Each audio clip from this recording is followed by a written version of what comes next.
नमस्कार, स्वागत है आपका हमारे चैनल पर। मैं हूं आपके साथ शिप्रा सैनी। देश के केंद्रीय कानून मंत्री किरण रिजिजू ने सुप्रीम कोर्ट के कॉलेजियम सिस्टम पर ही सवाल खड़े किए हैं। उन्होंने साफ तौर पर ये कहा है कि कॉलेजियम प्रणाली प्रक्रिया जो है वो बहुत अपारदर्शी है और साथ ही न्यायपालिका में अंदर खाने राजनीति मौजूद है। ये बड़ी बात उनकी तरफ से कही गई है।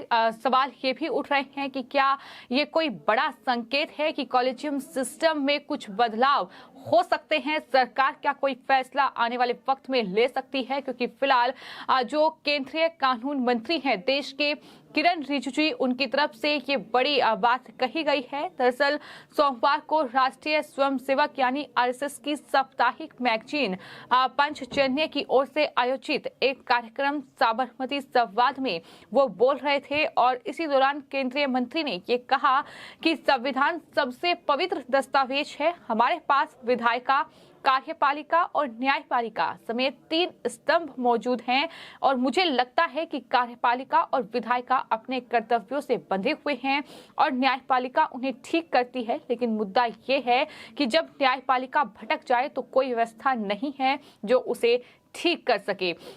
यानी साफ तौर पर और सीधे तौर पर वो सुप्रीम कोर्ट में जजों की जो नियुक्ति होती है उसको लेकर उन्होंने सवाल उठाए हैं और ये भी कहा है कि दुनिया में कहीं भी जज जो है वो जज की नियुक्ति नहीं करता है। तो कॉलेजियम सिस्टम को उन्होंने कटघरे में खड़ा किया है। रिजिजू ने साथ ही ये भी कहा कि भारत एक वाइब्रेंट लोकतंत्र है और कुछ समय के लिए तुष्टीकरण की राजनीति भी देखी गई, लेकिन उन्होंने कहा कि बीजेपी सरकार ने न्यायालय को कभी कमतर नहीं किया और ना ही चुनौती दी है। साथ ही उन्होंने ये भी कहा कि ना ही कोई बदलाव करने की कोशिश न्यायपालिका में मोदी सरकार की ओर से की गई। कानून मंत्री किरण रिजिजू ने न्यायिक सक्रियता पर यह कहा कि जब हम राष्ट्रीय न्यायिक नियुक्ति कमीशन लाए तो इसे चुनौती दी गई और सुप्रीम कोर्ट ने इसे खारिज कर दिया। अगर न्यायालय को रेगुलेट करने के लिए कोई व्यवस्था ना हो तो इसे न्यायिक सक्रियता की तरह इस्तेमाल किया जाएगा।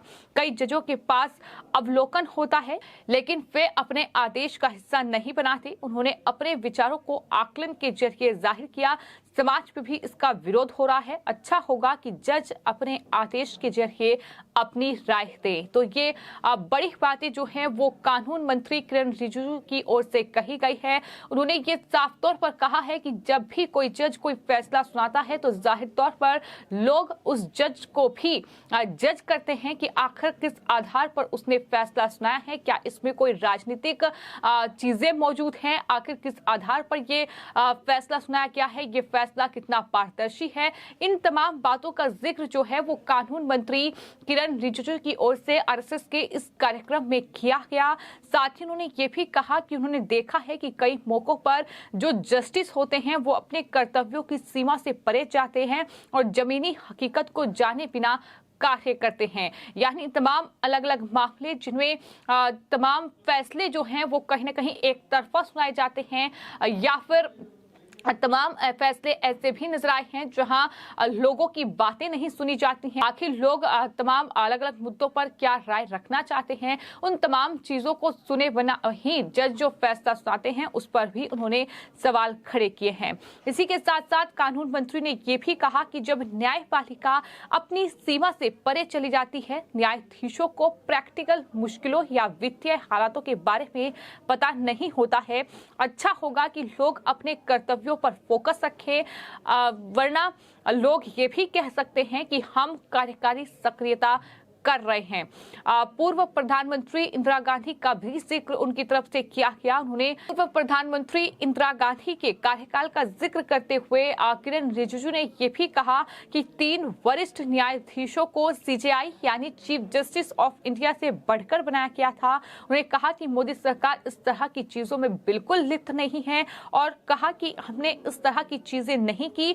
अब अगर हम न्यायपालिका को रेगुलेट करने के लिए कुछ अच्छा कदम उठाते हैं तो जाहिर तौर पर तमाम विपक्षी पार्टियां, तमाम जो वामपंथी लोग हैं वो इस तरह के आरोप लगाते हैं कि हम न्यायपालिका को नियंत्रित कर रहे हैं, क्या हम न्यायपालिका को प्रभावित करना चाहते हैं, न्यायाधीशों की नियुक्ति में बाधा उत्पन्न करना चाहते हैं। इस तरह के आरोप जो है वो सरकार पर लगते हैं। रिजिजू ने न्यायाधीशों को रेगुलेट करने के लिए न्यायपालिका के भीतर एक स्वयं नियामक तंत्र की आह्वान किया और ये जब उनसे पूछा गया कि क्या न्यायपालिका सकारात्मक आलोचना की सीमा से बाहर है, इस पर किरण रिजिजू ने कहा कि संसद में आचार संहिता है लेकिन न्यायपालिका के मामले में ऐसा कोई मैकेनिज्म नहीं है और जजों के लिए न्यायपालिका में स्वयं नियामक तंत्र होना चाहिए।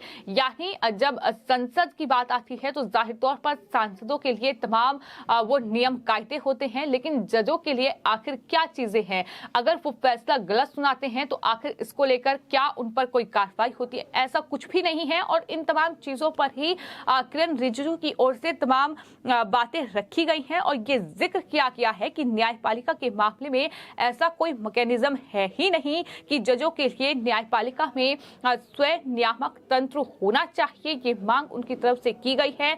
उन्होंने सोशल मीडिया के दौर में और कोर्ट के लाइव स्ट्रीमिंग को लेकर कहा है कि ये सामान्य है, लोग जजों को जज करना जरूर चाहेंगे और कहीं ना कहीं तमाम जिस तरह से मामले सुप्रीम कोर्ट में हैं, तमाम मामलों पर फैसला भी सुनाया गया है।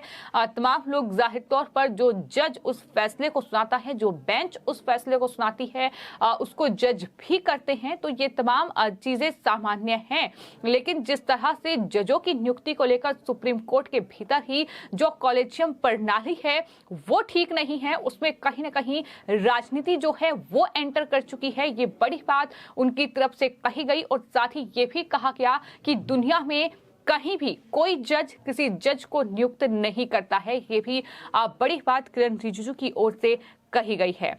इस पूरे कार्यक्रम में उन्होंने कई मुद्दों पर बातचीत की, न्यायपालिका के कई मुद्दों को उन्होंने जिक्र किया, जिसमें उन्होंने कहा कि मैं न्यायपालिका को आदेश नहीं दे सकता, मैं सिर्फ न्यायपालिका को सावधान करना चाहता हूं कि वे लोकतंत्र का हिस्सा है, लोग उन्हें देख रहे हैं, इसलिए उनका व्यवहार उसी के मुताबिक होना चाहिए।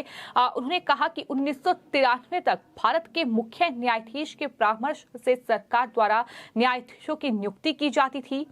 उस समय हमारे पास बहुत प्रतिष्ठित न्यायाधीश थे। 1993 के बाद सुप्रीम कोर्ट ने परामर्श को सहमति के रूप में परिभाषित किया और किसी दूसरे क्षेत्र में परामर्श को परिभाषित नहीं किया गया है, लेकिन न्यायिक नियुक्तियों में है। इसका जिक्र भी उनकी तरफ से किया गया। और आपको ये बता दें कि सुप्रीम कोर्ट कॉलेजियम की अध्यक्षता जो है वो भारत के मुख्य न्यायाधीश के द्वारा की जाती है और इसमें अदालत के 4 जो वरिष्ठतम न्यायाधीश हैं वो होते हैं। हालांकि सरकार कॉलेजियम की सिफारिशों के बारे में आपत्तियां उठा सकती है या स्पष्टीकरण भी मांग सकती है। अगर 5 सदस्यीय निकाय उन्हें दोहराता है तो सरकार नामों को मंजूरी देने के लिए बाध्य है। उन्होंने कहा कि संविधान की भावना के मुताबिक न्यायाधीशों की नियुक्ति सरकार का काम है। और रिजिजू ने यह भी कहा कि सुप्रीम कोर्ट ने 1998 में कॉलेजियम सिस्टम का विस्तार किया।